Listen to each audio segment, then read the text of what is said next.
Mountain climbing is a potentially dangerous hobby, but when proper precautions are taken, it can be fun and challenging sport. When those precautions are thrown out the window or unexpected events occur, disaster strikes. This became clear with the infamous K2 disaster of 2008 when 11 people died over a 24-hour period on the mountain. K2 is one of the world's toughest climbs and has claimed the lives of more than 80 climbers. Mountaineers call it the Savage Mountain.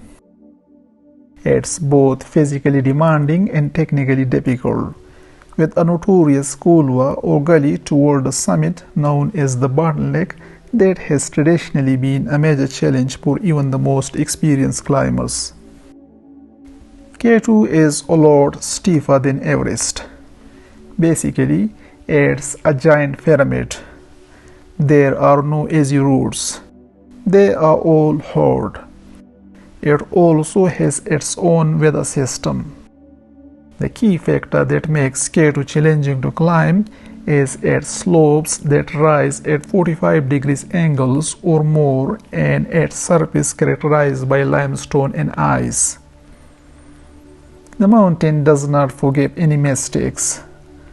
The chance to die from a fall or from being hit by an icefall is disproportionately high.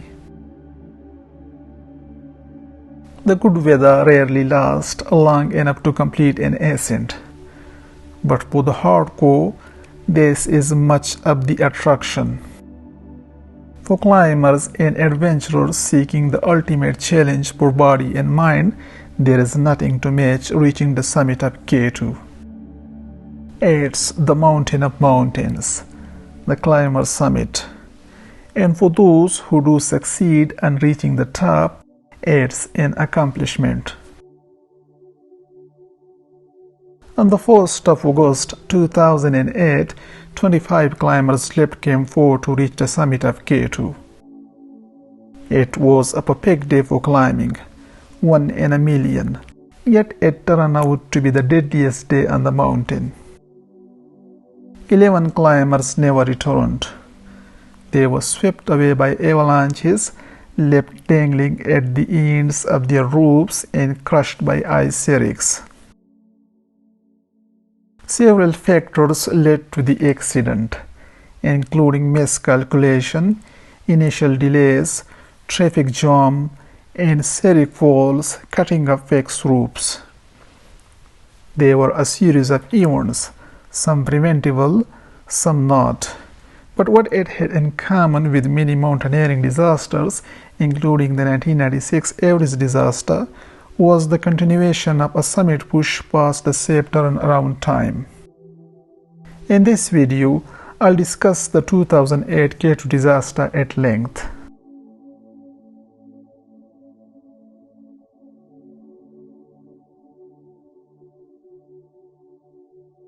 A large number of climbers arrived at K2's base camp in 2008 to attempt the mountain. Each group intended to go up separately, spacing out their ascents in order to prevent traffic jams on the route.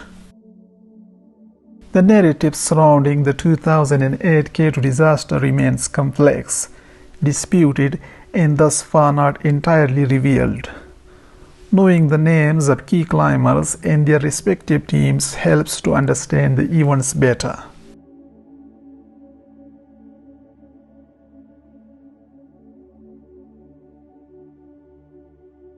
There were 8 teams that involved in the 2008 K2 disaster. They were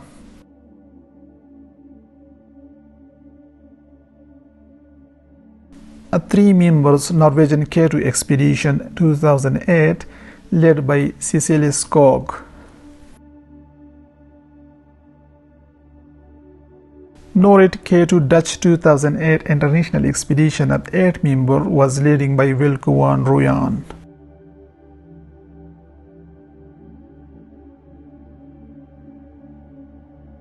Serbian K2 Vojvodina expedition 2008. The expedition was consisted of 7 members.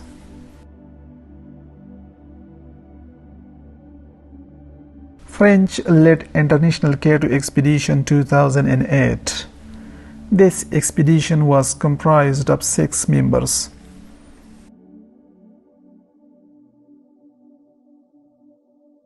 American K2 2008 International Expedition led by Michael Ferris. The expedition included 8 members.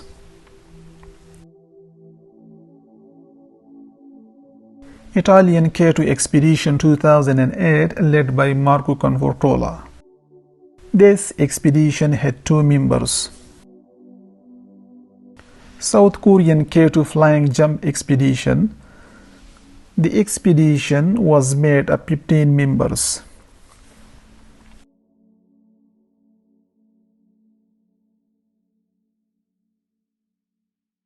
Basque Independent Climber Alberto Ziren.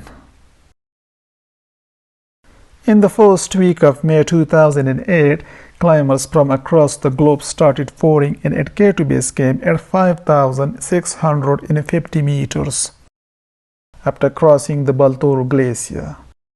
The climbing season at K2 lasts from June to August. Expedition teams at base camp devised their own plans and moved accordingly to establish further camps above the advanced base camp.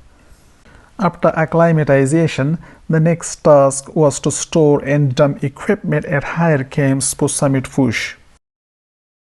Due to bad weather, the teams barely managed to pack through till Camp 3 at 7,200 meters. The climbers waited almost 2 months for a clear weather window for the summit. Bad weather kept any group from reaching the summit during June and July. On the 20th of July, frustrated by the heavy snow and wind, a 61-year-old French climber named Auguste Barid decided to give up and head home. But 2 days later, there was a great surprise. 4 independent weather reports, paid for by different expeditions, predicted clear weather window by the end of July. Prior to this, many team leaders at base camp were thinking of packing up and rolling back. Hugo found his wife in France and decided to stay. At the end of July, 10 different climbing groups were waiting for good weather, some of them having waited for almost 2 months. So late in the season, it became clear that any sign of decent weather would lead to a rush on the mountain. With so many climbers on the mountain, the teams recognized that their best hope was to work together, to avoid getting in one another's way. A successful summit push would require careful planning of who would bring what supplies to Camp 4 on the shoulder, particularly the final section of the route to be packed on the road toward the summit. With forecast of improved weather for the 1st of August, 6 teams, American, French, Dutch, Korean, Norwegian, and Serbian, and a number of independent climbers all intended to make a push from Camp 4 to the summit. Most teams were supported by Pakistani high-altitude porters.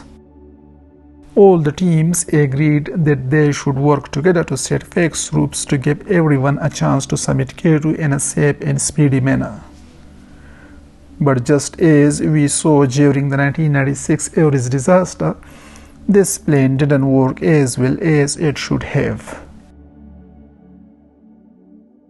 Several joint team meetings were held for collective efforts for the summit.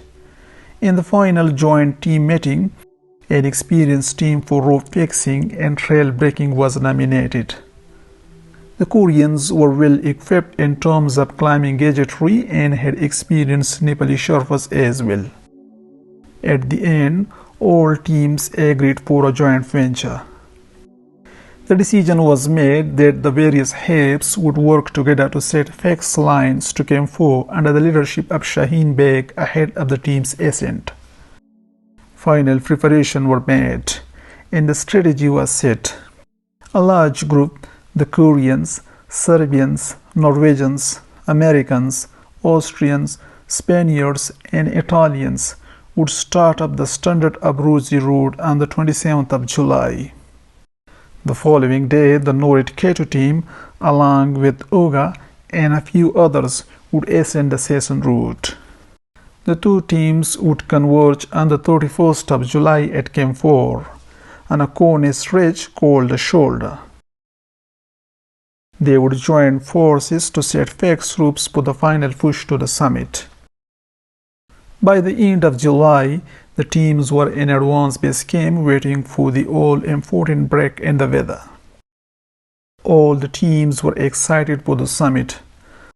On the 27th of July, Korean, Serbian, Norwegian, Spanish, and Italian teams started ascending the Abruzzi route.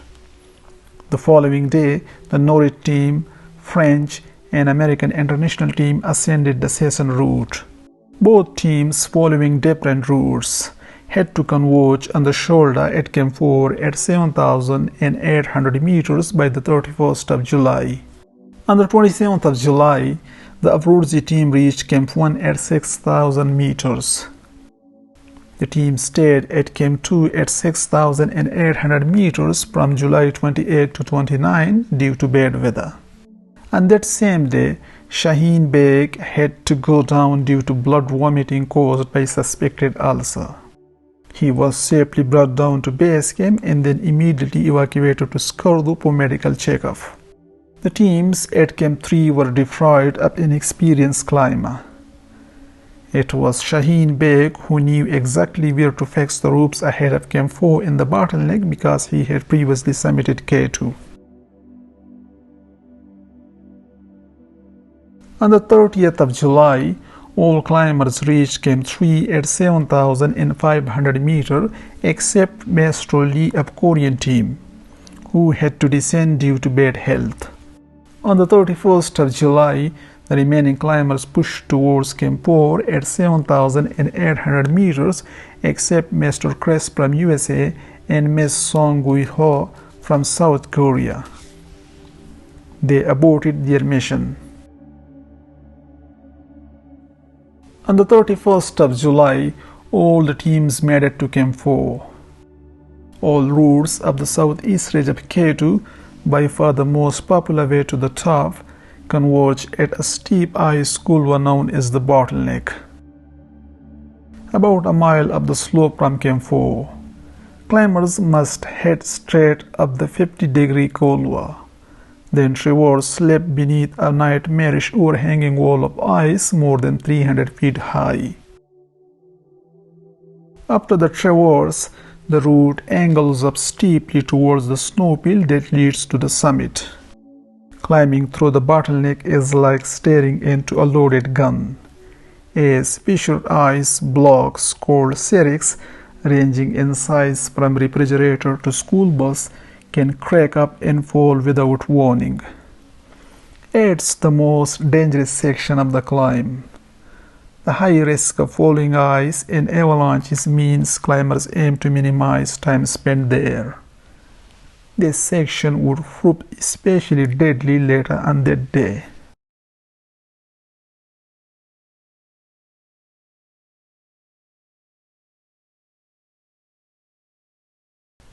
To negotiate the Bottleneck, the teams agreed to send a 9-man trail breaking party, along with 600 meters of rope, to fix a safety line along the route and pack down the snow in advance of the main summit party. Pemba was in the first group, as were several of the Pakistani Habs, but one key person was missing: Shaheen Beg, the Hab leader who had been atop K2 before. He was vomiting uncontrollably and had been sent down by Eric Meyer, the doctor. His absence painfully crippled the trail breaking party. There was another problem: ropes. In the joint meeting, Korean leader Jae-soo Kim demanded 700-meter rope for Bottleneck. On the Abruzzi road till Camp 4, most of the rope fixing was done by the Korean team. Shaheen Beg, based on his previous experience, suggested that 600 meters was enough for bottlenecks, and everyone agreed on that. Norwich team had agreed to bring up 400 meters of rope, while the Italians had pledged 200. But when the teams reached Camp 4, the Italians' helps had brought only 100 meters. That left them with just 500 meters, which might be enough to navigate the bottleneck, but nobody was sure.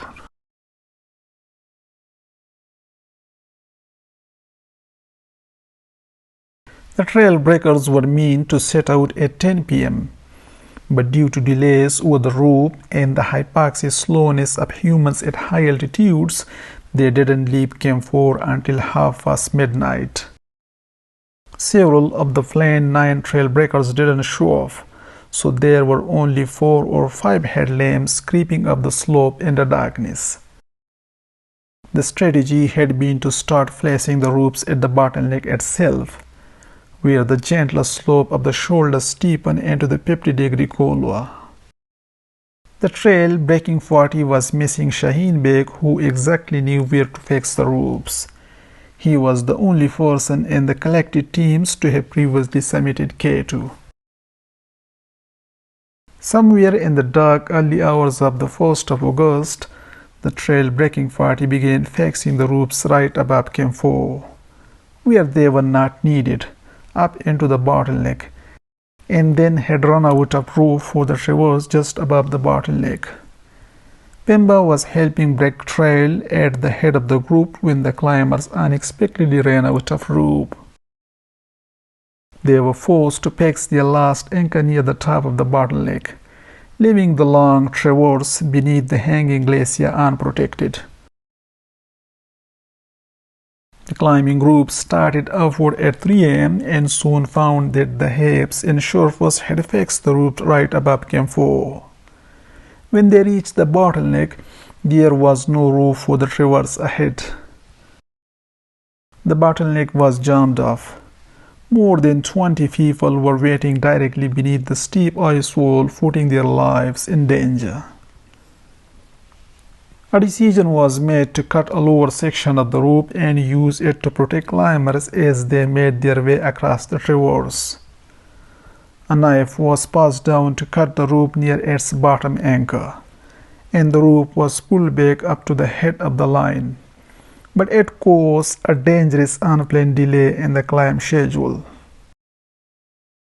All this activity of fixing rope and unnecessary delay took almost 12 hours, which normally might have taken 5 to 6 hours.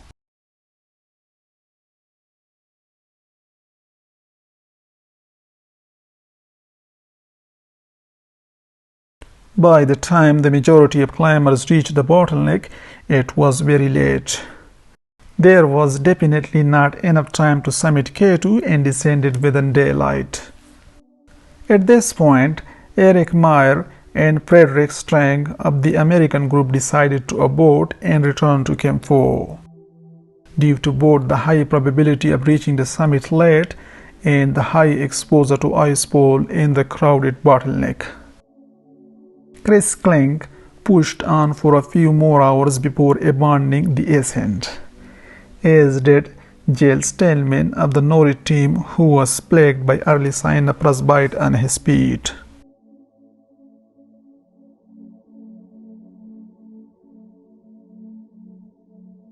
The climbers were finally advancing through the bottleneck after much delay.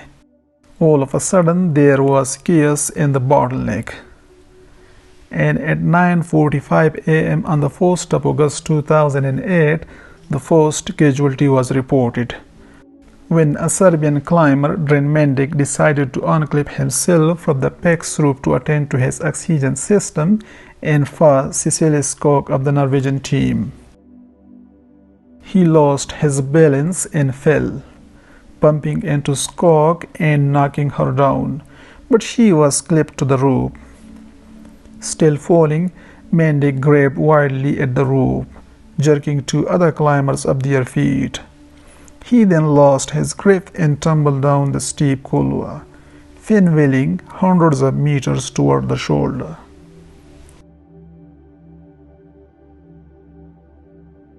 Some climbers at Camp 4 saw him stood up, which led the climbers to believe that he was fine. But then he fell again. This time it was clear that something was physically wrong with him. A few minutes later, Meyer and Strang, who were at Camp 4, got a radio call reporting that Mendig was still moving and decided to climb back up to see if he could be helped. At the same time, two Serbians and a Pakistani Heb, Muhammad Hussein, were descending to the spot where Mendig lay. By the time they arrived, he was dead. But on orders from their team leader in base camp, the Serbians decided to try to bring the body back to Camp 4.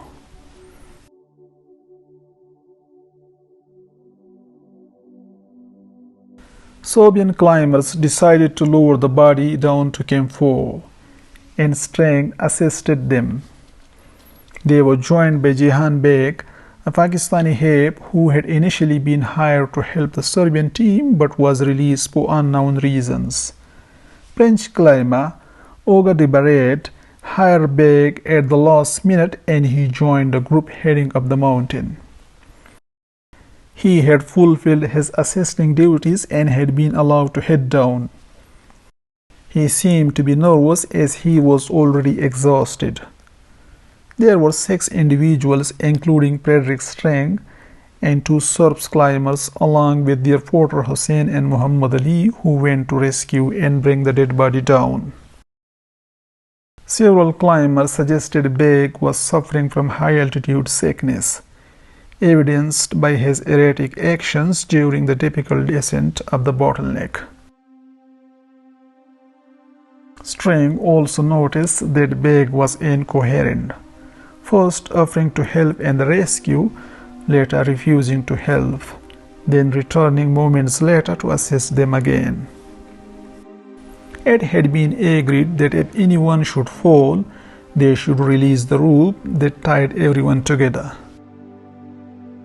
Once they started to slide the body downwards, wrapped in a sleeping bag, it gained speed and momentum.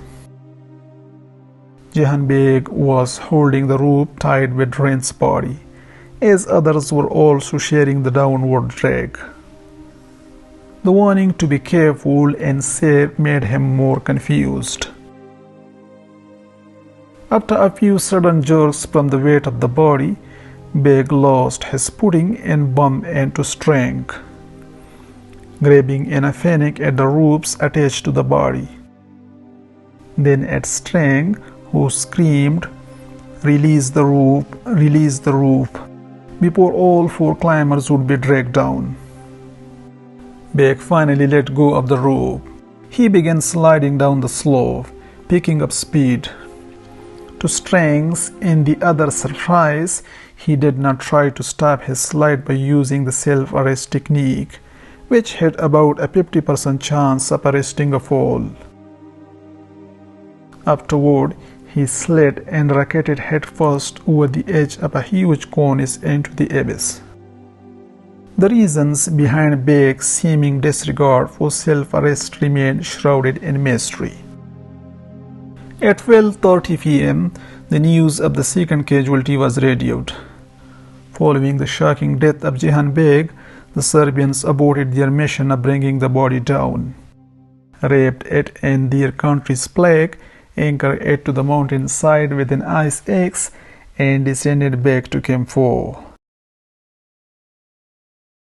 Strang stated in an interview later that had he known Ren was already dead, he would not have risked his life to try and bring him down. It's an unwritten rule in mountaineering: when a climber is immobile, any attempts to try to save that person by moving them can result in your own death. However, since they were already there, they agreed that they should at least bring Dren back down to Camp 4.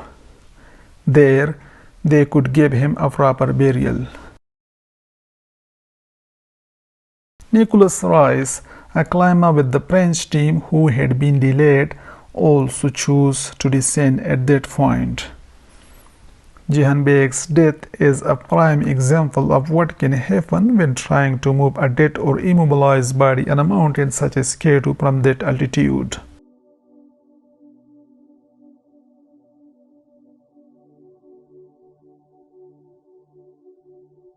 After a brief discussion following the tragic fall of Mendic, the rest of the climb was decided to continue. They were now scaling the bottleneck under tremendous pressures, and the unnecessary delays had exhausted them. The sudden fatalities above Camp 4 also had a demoralizing effect on climbers at the outset of their attempt, but they continued their climb towards the summit. Things were not going well. Near the back of the line, Wilco, Ka, and Gerard were growing impatient as the group slowly made its way along the traverse, waiting as ropes were put in place. In such a high-altitude traffic jam, one can move only as fast as the slowest climbers. Pemba, an experienced mountaineer, was climbing without oxygen. Watched in frustration as an exhausted Korean climber spent almost an hour moving just a few paces up the rope. With more people around, everyone thought it will be okay. But on K2 there is no safety in numbers. One of the trickiest rules of mountaineering is the turnaround time, an agreed upon time at which a summit attempt will be abandoned, no matter what, to allow enough time to return to last camp in daylight. It was already 2:30 p.m. when the group made it through the traverse and out from beneath the overhang. They had lost 6 hours in the bottleneck, but the remaining climbers did not turn around. They could almost see the summit now. The climbers knew that if they didn't go for it now, there would be no second chance. K2 has one of the longest summit days in the Karakoram. The weather was perfect. Up in the bottleneck, Pemba was spooked by the accident in the late hour. He advised the climbers to descend, but Marco Confortola shouted to the group that the Italian expedition of 1954 had reached the summit at 6 p.m. But K2 is not a matter of making a time schedule. Once it gets dark, you go back. But the routes were questionable at best. At the end of the traverse, the trail breakers had found a section of climbing rope made out of 8 mm cord, fixed into the slope from the season before. The line had spent a year being exposed to the furnishing elements and intense ultraviolet radiation at 27,000 feet. But it was the group's only protection as they began the final fetch toward the summit, 1,000 feet up a 50-degree ice pace. Worried about the time and feeling fatigued, Norwegian climber Rolve turned back 100 meters below the summit. But he encouraged his wife and Nessa to continue. He told Nessa to look after his wife Cecilie Skog. He waited for them above the traverse. Alberto Ziren's pace was fast, and he was the first climber to reach the summit at 3 p.m. On his way down, he forced the Norwegian team, which was on their way off. He later recounted telling Lars Nessa that it was only about 1 hour to the summit from the position they were in. Alberto descended safely once the rope was intact at the traverse. After reaching back at Camp 4, he preferred to go down to Camp 3. The Norwegians reached the summit at 5:20 p.m., followed by the Koreans and their porters. Next came Femba and Gerard, who reached the summit at 6:30 p.m. Then Ogaribarid and his porter Mehriban Karim. Wilco and Ka made it by 7 p.m. Altogether, 18 people reached the summit that day. but they had all summited dangerously late in the day. Because of the late start, they would be descending back down to Camp 4 in the dark. The Nori team spent half hour on the top, snapping photos and congratulating one another, shouting and embracing and delighting in their achievement after so many failed attempts. Gerard MacDonald had become the first Irishman to summit K2. He then placed a victorious call to his partner in Alaska using his satellite phone. He then gave his equipment to Pemba, which included his camera, satellite phone, and other items. Pemba having those equipment on him later proved to be vital in the coming events. The three of them then started down just as Confortola arrived, the last to reach the top at 7:30 p.m. In Marco's summit shot taken by Khan van de Heuvel, the sun can be seen peering behind him. The Italian's photo was taken with a flash.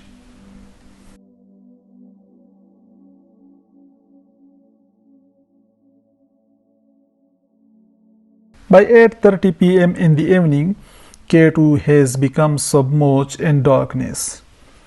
Members of the Norwegian group, Lars Nisa and Cecile Skag, who had both summited almost 2 hours after Alberto Ziren, caught up with Roald Bay and the descent, who had stayed behind. All three proceeded to descend together toward the fax ropes. They were passing through a section known as traverse, above which are vast ice cliffs.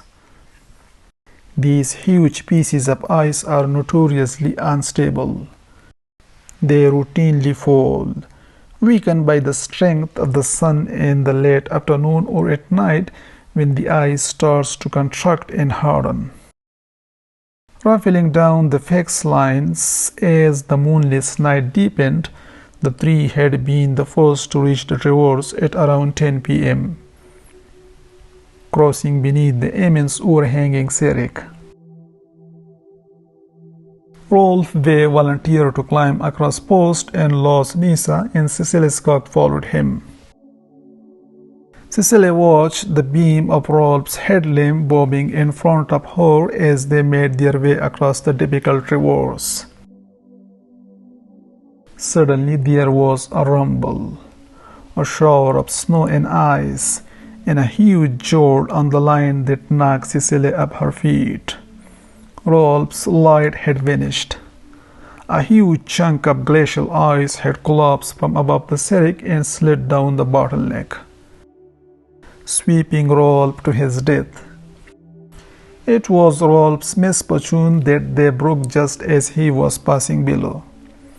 Within seconds, Rolf was swept up the line as his wife Cecile Skog and Lars Nisa stood helplessly.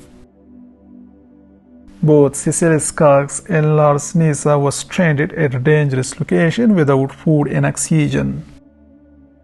After the accidents, Nisa removed a short rope he carried in his pack, and he and Skog crept over the icy rubble and descended into the Bottleneck. Higher up, the climbers were still unaware of the icefall. Both Skag and Nisa carried on their descent without fax lines, relying on their ice axes and crampons. Eventually, they managed to reach Camp 4 around midnight.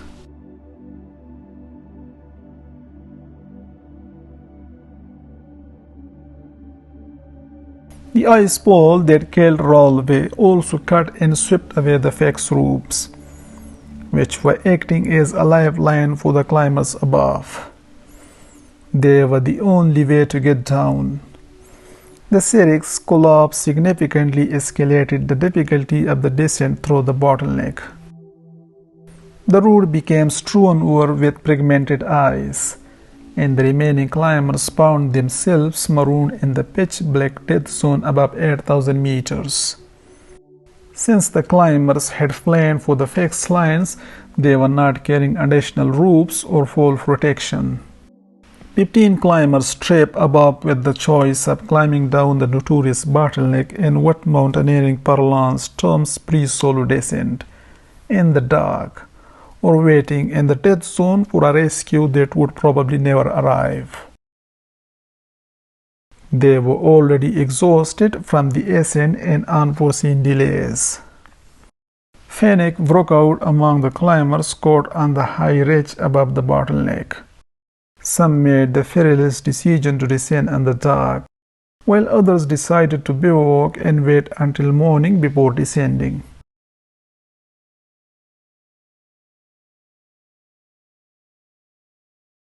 Wilco van Rooyen, Femba, and Khan van de Heuvel started their descent after celebrating briefly at the summit. Wilco was slower than the others. Pemba and Heuvel pushed on while Wilco descended with Comfortola and MacDonald. Several hundred meters ahead of them were the Korean climbers. The three men continued to try to make their way down the mountain, searching for the fax route that would indicate the top of the traverse. Unbeknown to them, the ice seracs that killed Ral Bay had also destroyed the lines. While some experienced climbers were able to pre-solo down in the dark, less experienced climbers who had made it up the mountain with the help of guides were stranded without the ropes. A group of several Korean climbers became entangled in the dislodged ropes and were forced to wait for someone to come rescue them in the death zone. Pemba descended in the darkness without fax ropes and managed to reach Campo before midnight. The climbers who managed to reach Campo were weak and dehydrated.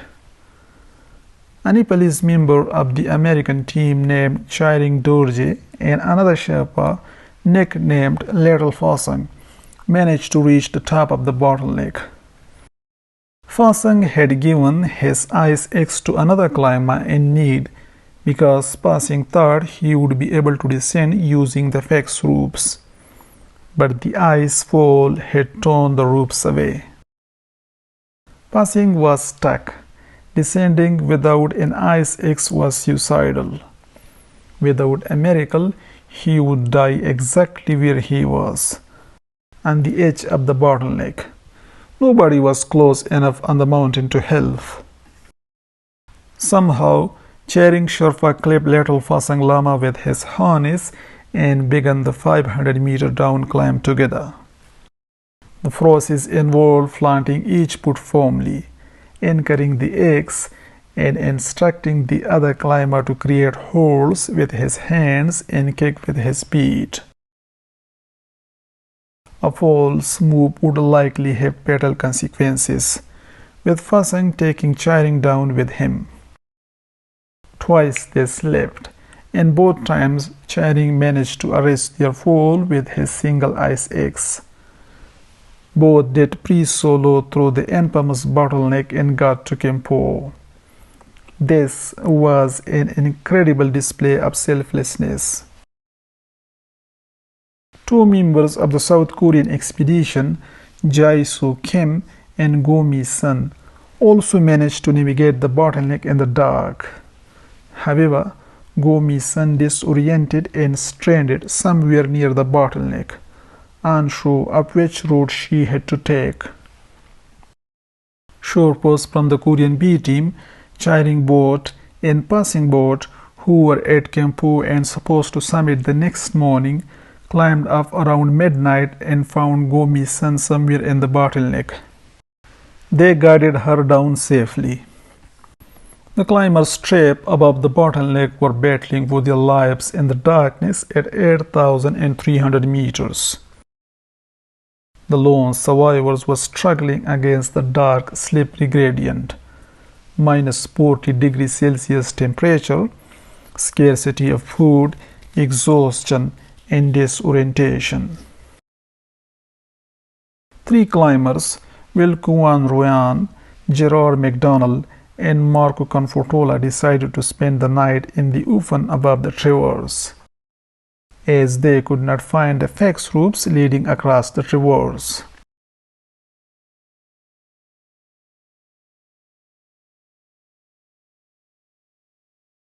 Wendy Hewell and Olga DeBarid set out from the summit around 7:30 p.m. Olga appeared sluggish and out of sorts. They both attempted to traverse the bottleneck in the dark without ropes. Olga became especially worried during his descent. He quickly realized he did not have enough bottled oxygen to make it back to Camp 4. His porter, Mehraban Karim, last seen on the summit, had disappeared. Hewell and Olga continued through the traverse in the dark. Olga signaled for Khan Wendy Hewell to go ahead of him. After Hewell made it through the bottleneck crossing, a human form tumbled past him a few meters away to his death. He believed it was Olga DeBarid. Confortola claimed that during the bivouac, he heard screams and saw plain illumination of headlamps descended into nothingness after a roaring sound came from the Serik field. It is believed that the climber both men witnessed was Olga, who was tired and had run out of oxygen hours before. Hewell eventually made it to Camp 4 pretty late in the night. While climbing of K2 is obviously dangerous, it's actually descending from the summit that takes the most lives. This is because prolonged exposure in the death zone can result in climbers experiencing severe hypoxia. Victims may become extremely disoriented and confused as the body breaks down due to oxygen deprivation.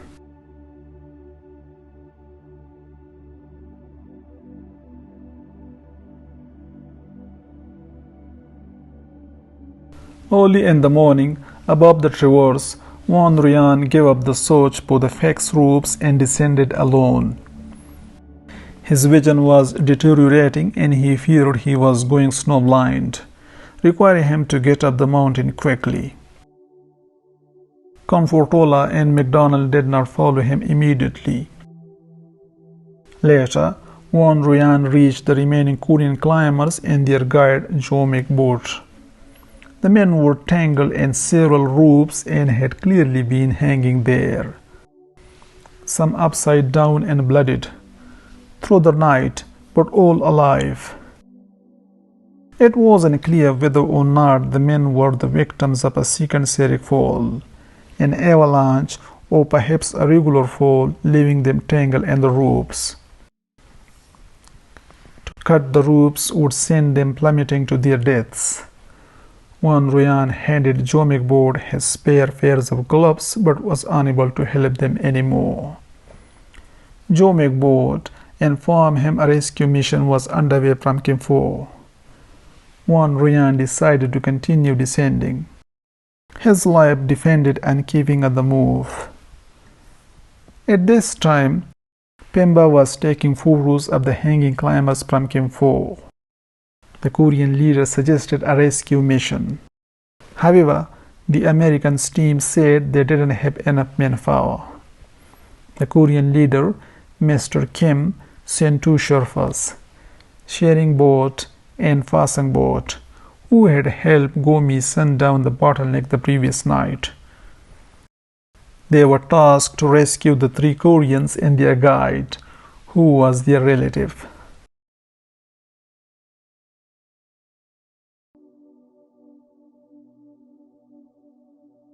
Confortola and McDonald reached the Korean group later in the morning and worked for several hours trying to free them. Confortola grabbed a radio from underneath the hanging Sherpa and requested help, stating he had to go down because he was tired.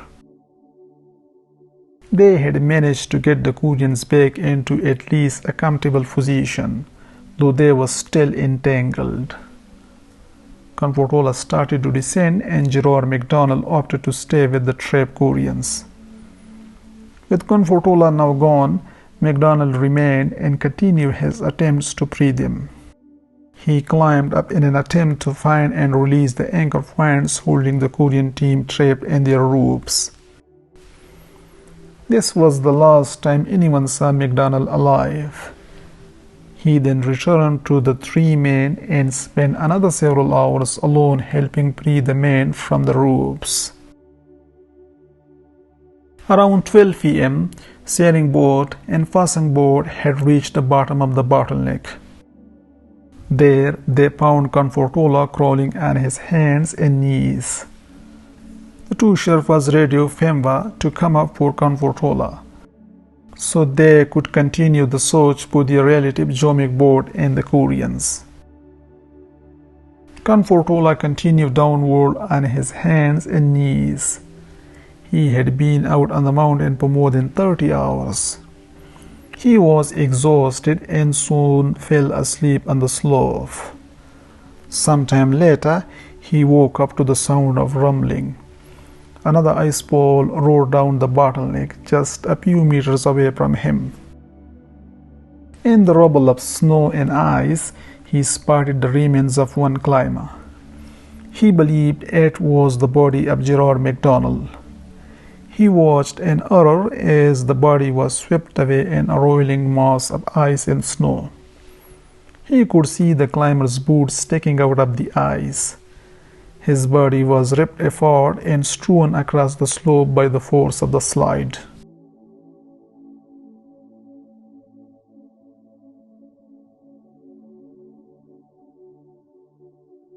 Around 2 p.m., fishing boat radioed down Femba that he had found the Koreans and their guide at the top of the bottleneck. They were climbing down, having been freed by MacDonald. Fasang also radioed that there was another climber, descending behind the Koreans and two Sherpas, but he had been swept away by a seric fall and was dead. Pemba asked for the color of the down suit the climber was wearing. It was red and black. Pemba now realized that this was his climbing partner, Gerard MacDonald. It suggests Comfortola was mistaken in identifying the remains in the avalanche as MacDonald's.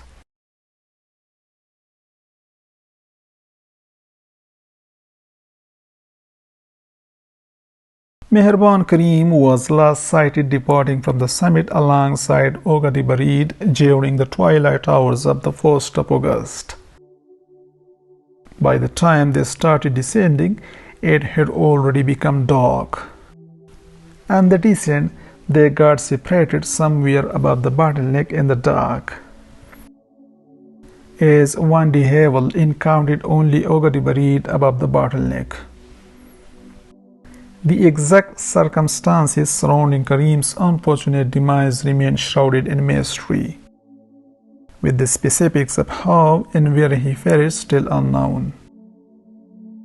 However, it's widely speculated that he had become exhausted and disoriented. He bivouacked higher on the mountain compared to Gerard, Velko, and Comfortola. Somehow he survived the night without supplemental oxygen. A picture taken on the morning of the 2nd of August showed a climber standing above the seric fields to the east of the summit. In a later photo, the figure was disappeared, and there was a boot trail leading down the serics. Disoriented from spending the night at such high altitudes without bottled oxygen, he might have gotten lost and stumbled under the seric field, where he fell or got swept away by an avalanche or fought up the breaking seric. Hence, it may have been Karim's remains Comfortola had found earlier in the avalanche rubble. Others argue that the man seen swept away by passing boat was Karim, meaning Comfortola was likely right in identifying MacDonald's body at the base of the bottleneck.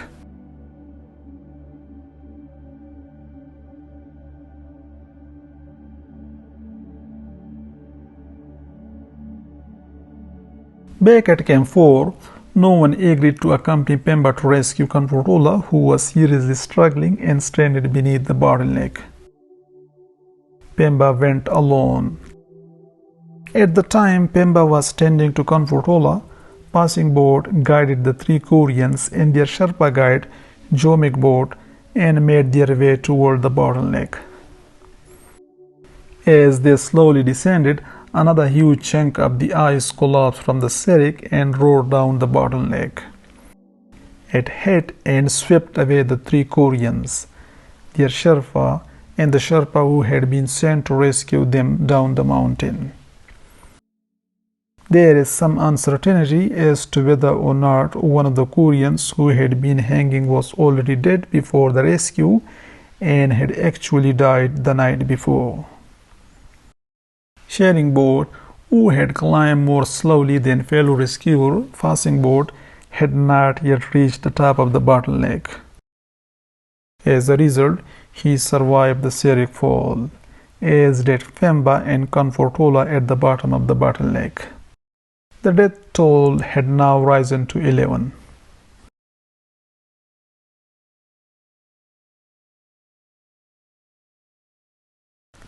Wilco had managed to descend the bottleneck and use his radio to call his colleagues at Kempo. But unable to see, he had to simply follow their directions and ended up getting lost, with no idea where he was in relation to Kempo. His only notion was that down was good. Klink and a Dutch team member traced the location onto a map of the mountain and realized that Wilco had somehow wandered down up the shoulder and was now well below Kempo, far from any established route. Wilco had managed several satellite phone calls that helped pinpoint his location. Peering through a telescope at around 5:45 p.m. on the 2nd of August, Klink spotted a lone figure in an orange climbing suit moving slowly through the wastes of snow and shattered rocks far to the left of the season route. He thought it was Wilco, but there was no way to know for certain. He radioed Pemba and sent him down toward Camp 3 to try to intercept the lone climber. Wilco still had no idea where he was on the mountain. His headlamp batteries had died. He tried to scavenge some from his walkie-talkie, which he promptly lost.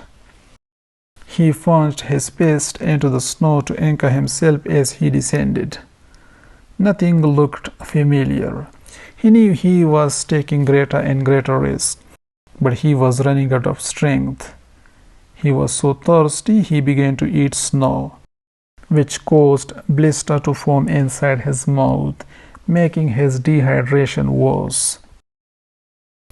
It was growing dark again, so he stuck his ice axe into the snow and roped himself to it, and prepared to spend a second night on the mountain. He had been exposed to Kato's elements for 40 hours and was beginning to hear voices. Knowing Wilco was not far away, Pemba tried to reach him on the satellite phone Gerard had given him on the summit. Somewhere in the darkness, across the vast expanse of an avalanche slope near Camp 3, Pemba heard Wilco's phone ringing, echoing across the peak. But this time, there was no answer. In the early morning, the spotters in base camp called Pemba and told him the orange dart was just a few hundred meters from the tents at Camp 3. He and Kanwandi Hewell traversed the slope, guided to Wilco's location by radio from Klink, who witnessed the scene through a telescope at base camp. Klink watched as the three tiny spots of color reunited against the white enormity of the mountainside. It was Wilco's third trip to the mountain. In 1995, he was climbing between Camps 1 and 2 on the Abruzzi Spur, the most common route, when he got caught in a massive rockfall. A chunk of rock slammed him in the face and shoulder, shattering his cheekbone and snapping his arm.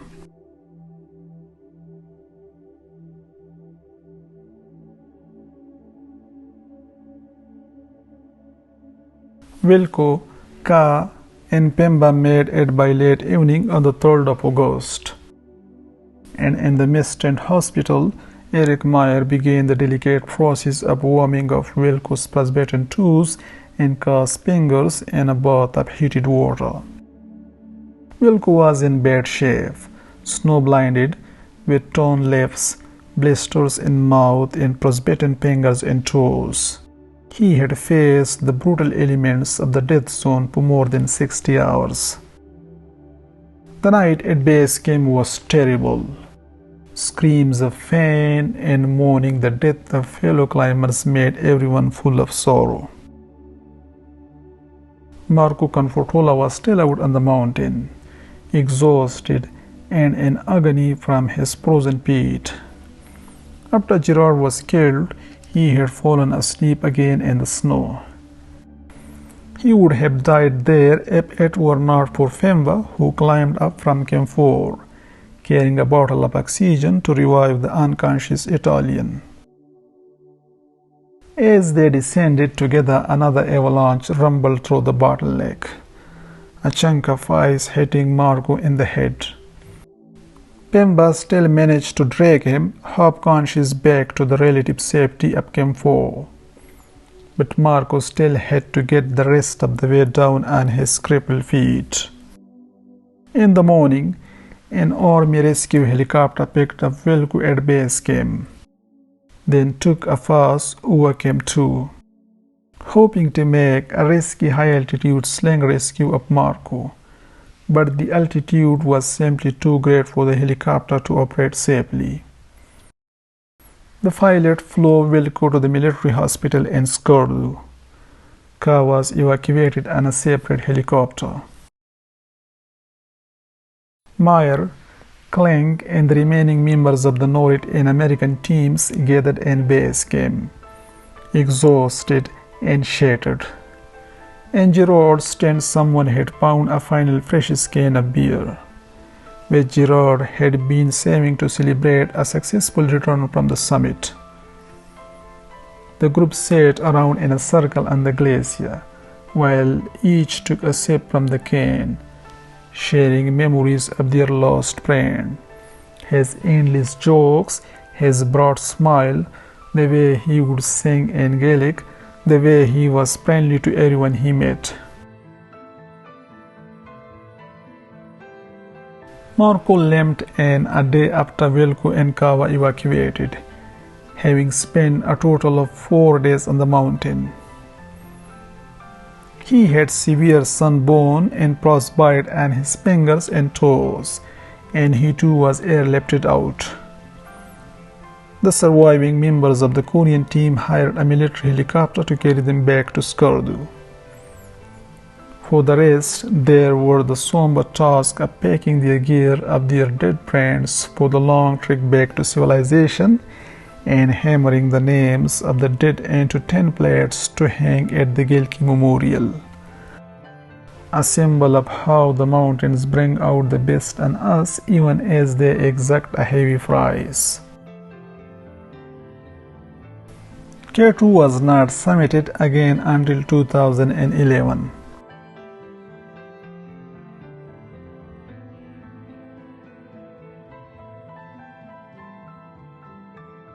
Pemba was one of the heroes on the mountain. After summiting K2, he had descended weatherwood fakes roofs and arrived at Camp 4 at around 1 a.m. in the early hour of the 2nd of August. He had been vomiting repeatedly. He was given liquids and salts, and thereafter he slept. At 10 a.m., he had got off, put his climbing gear back on, and headed back up the mountain to find his friends. Pemba was particularly close to MacDonald. The pair had previously climbed Everest together. And that fateful day, he tried in vain to help him. However, he had been able to find Confortola. He helped him down the mountain slowly and cautiously. Kampotola was suffering severe frostbite in his toes and fingers, but Pemba was able to assist him to Camp 4. It was at that point he learned that Wilco had been spotted somewhere on the mountain between Camp 3 and Camp 4, and he hurried down to intercept him. Had it not been for Pemba's images, large portion of the story would still be unknown. Pemba displayed an almost superhuman determination to assist climbers who had fallen ill or were missing. Sherpas are the driving force behind Himalayan mountaineering, but it needs to be noted that on this expedition, Pemba was climbing as a fellow foreigner climber, not as a Sherpa. His climbing prowess was noted as being an excellent Sherpa and mountaineer.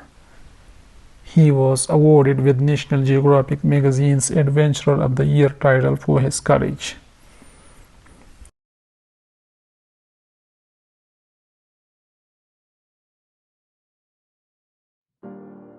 Dren Mendic was a Serbian climber. He was a member of the Spartak Mountaineering Club in northern Serbia. He was the first of the 11 to die when he slept passing another climber near the Bottleneck.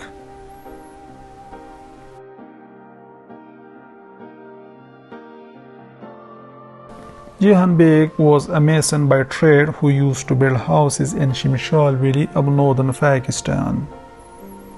The circumstances didn't allow him to study much, so he became a porter at the age of 12 to support his family. In the beginning, he used to accompany trekking groups in and around the Shimshal Valley, and later started getting hired on mountaineering expeditions because of his strength. Mountaineering wasn't his passion, instead a way to earn some extra money to help his family. He worked as a high-altitude porter for 4 years. During this time, he summited Gasherbrum 1 and Gasherbrum 2 and was part of K2 mission twice but couldn't summit. In 2008, he went to K2 for the third time with a French team. Cihan Beg's widow, Guldana, said, "This time Cihan was looking forward to summit K2. It was his dream. We all asked him not to go, but there are no jobs here in Shimshal. He was doing it for us." Cihan Beg was not originally part of the 2008 K2 expedition. He went in as a replacement for Qudrat Ali from Shimshal. Cihan Beg was the only breadwinner in his family. He left behind 3 children, 2 sons and a daughter. Cihan Beg fell to his death during the ascent while trying to recover the body of Dren Mendic.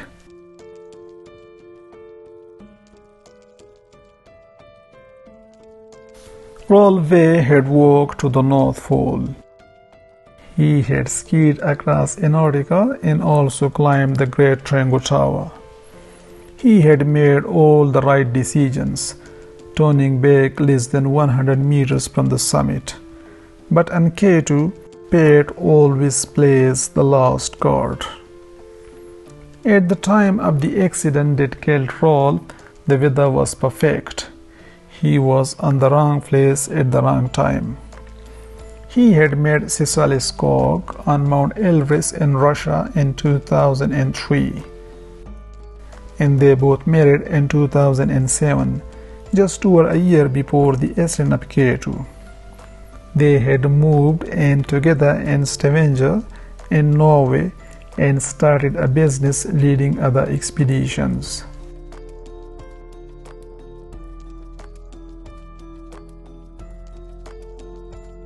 Auge de Barid was a 61-year-old Frenchman from Lyon with a partner, 2 daughters and 2 grandchildren.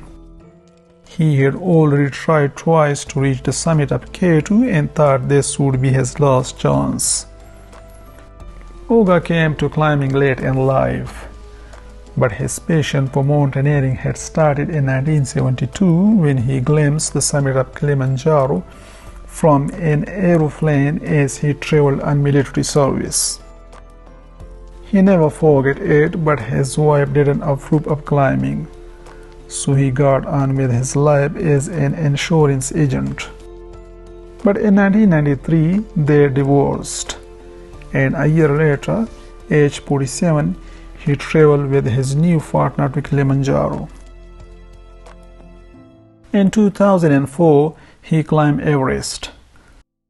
Sometimes he climbed with his daughters, but they never went with him to the Himalayas or other very high mountains. His younger daughter was getting married in September 2008 and she wanted him back safely and on time. From the summit of K2, Oga called his partner and promised it would be his last climb. He was right, but not in the way he intended. After an ice avalanche swept away the ropes, he tried to descend a steep gully and fell to his death.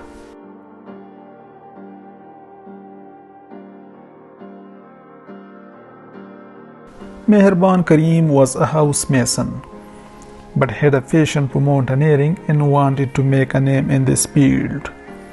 He was the youngest amongst all siblings. Like most other Shimshali mountaineers, he too started portering from a young age and eventually became a high-altitude porter in 2001. He summited Gesherbam 2 in 2003, Nanga Parbat in 2005, and was a part of 2K2 expedition in 2006 and 2007. His widow Farmeen said, "Last time I forbade him not to go. Our kids were too young. But he said, I trust that in my absence you will manage our family well." K2 was his dream. When Meherban was alive, he provided good education to his 3 kids. But now, Farmeen can't support all of them. Their 19-year-old son is frustrated about not being able to receive a good college education. He was only 7 when his dad died. There are not a lot of ways of generating income in Shimshal. Parveen does embroidery work, but she is not able to sell much. If she were to earn some money from it, she would focus on making handicrafts instead of farming the land and raising animals. Apart from this, she runs a little shop that sells soaps, cooking oil, biscuits, and a few other items. There aren't enough customers in the valley, so the shop is open only for a few hours a day.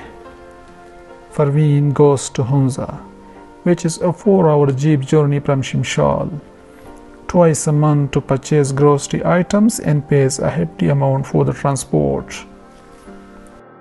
She earns only 2,000 to 3,000 Pakistani rupees from the shop.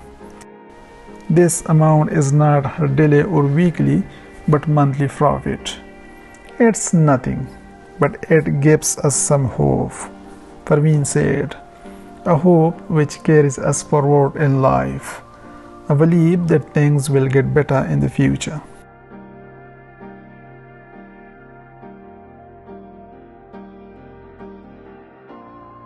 Gerard MacDonald was born in Ireland. A decade before his K2 success, he had moved to Anchorage, Alaska. He hoped not only to work there but also to develop his skill as a mountaineer. He was oil engineer by profession. He had summited Mount Everest in 2003. He was unsuccessful during an earlier attempt on K2 in 2006, when he was hit by a rock and airlifted to hospital. He had reached the South Pole and was the first Irish person to reach the summit of K2. Jason Blakes from Ireland reached the summit of K2 in July 2018. after attempting the climb on the 10th anniversary of MacDonald's death as a memorial to him. Earlier in the month, Blake had placed a memorial flag at the K2 base camp and carried a piece of climbing gear previously owned by MacDonald during his ascent that had been gifted to him by MacDonald's mother. Gerard MacDonald died after trying to free Korean climbers from their roofs on the 2nd of August.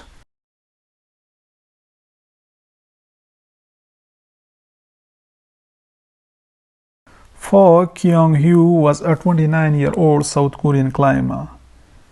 He was one of 20 Korean climbers who reached the summit of Everest in May 2007. He was struck by falling ice on the 2nd of August near the Bottleneck.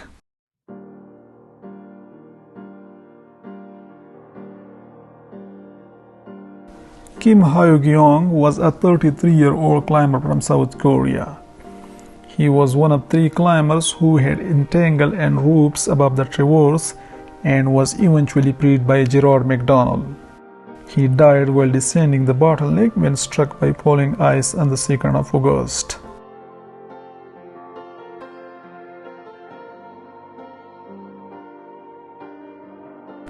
Hong Dong-jing was also a South Korean climber.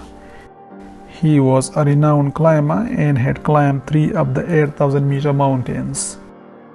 He was struck by falling ice while making it back to Camp 4 on the 2nd of August.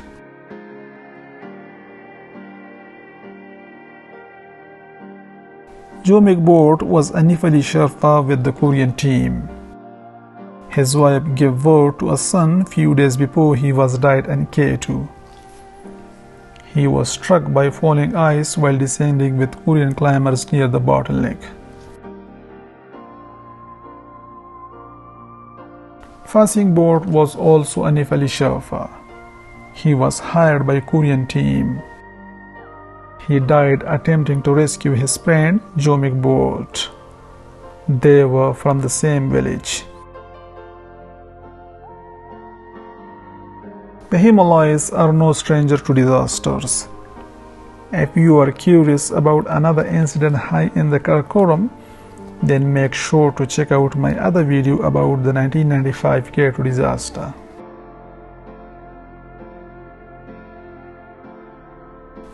Thank you all so much for watching.